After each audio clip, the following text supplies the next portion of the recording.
Hello, a very happy International Day of Yoga to you all. I am Nityatara, yoga therapist and psychologist at Sir H.N. Reliance Foundation Hospital, Mumbai. Yoga is life transforming due to its holistic system. Yogic practices work on your body, mind, and spirit. A good yoga routine must have three components: asanas, pranayam, and relaxation or meditation. And it must be done consistently for a lasting change. In Patanjali Yoga Sutras, sage Patanjali has said, practice that is done for a long time without a break and with sincere devotion becomes firmly rooted, stable, and a solid foundation for further growth. With that, let's get into the topic for the day. Tips for a consistent practice. How does one make our practice consistent? First and foremost, there has to be a compelling reason, a strong reason why you wish to do yoga. And a strong reason must have two factors.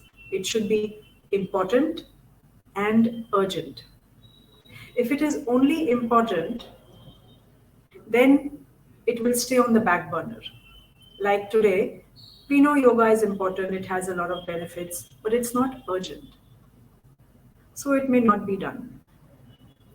And if it is only urgent because some issue has come up, like a backache or stress or sleeplessness, yogic practices will be used, problem will be solved, and once it's solved, the practices are likely to be dropped. Examine things that you do consistently, which are non-negotiable, like going to work, like eating your meals, brushing your teeth, bathing, sleeping, keeping in touch with loved ones, non-negotiable. They are important and urgent.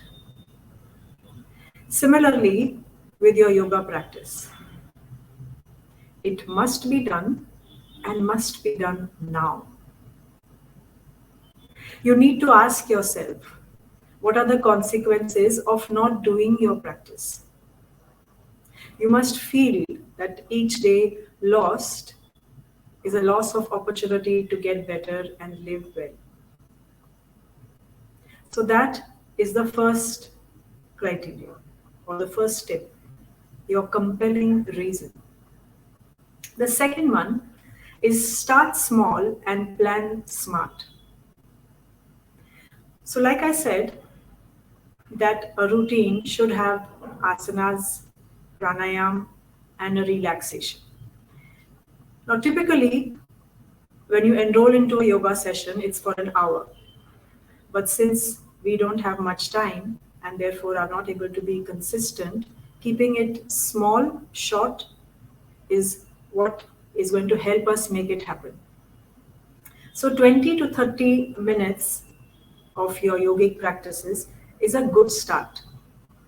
So you have about 10 minutes of asanas, about 5 minutes of breathing, and another 10 minutes of relaxation. So 25 minutes.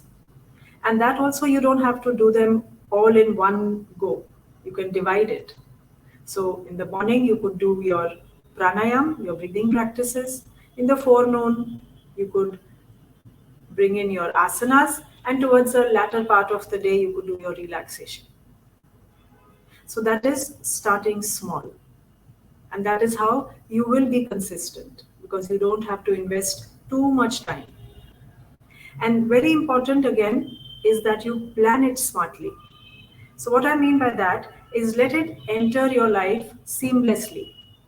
And I find clubbing it with something that we do as a part of our daily routine makes it very comfortably possible to include yoga in daily life. So for example, The moment you wake up, you do your breathing practices, or immediately after brushing your teeth. You could do your asanas, or just before your lunch, or just before tea time, or moment you reach home. These are times when you have this little slot where you can build in about 10 minutes of practice, and you would find that yogic practices enter your life easily. The third one is, do not give yourself any excuse.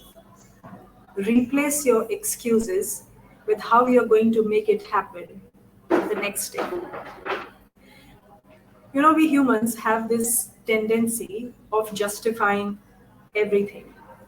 We can justify every mistake, every wrong, have a valid reason for it. So instead of investing so much energy in finding your justification, you think about how you're going to make it happen. So replace your excuses with how you're going to make it happen the next day. So those are the 3 tips.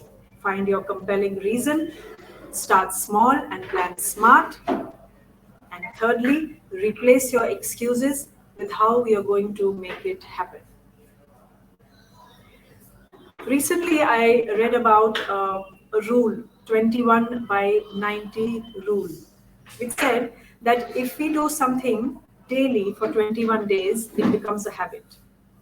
And if we go on to do it for 90 days, it becomes a lifestyle. So I hope with these tips, you're able to go on to make yoga a habit and then a lifestyle. I hope these tips have given you some idea, some direction to proceed with your practices.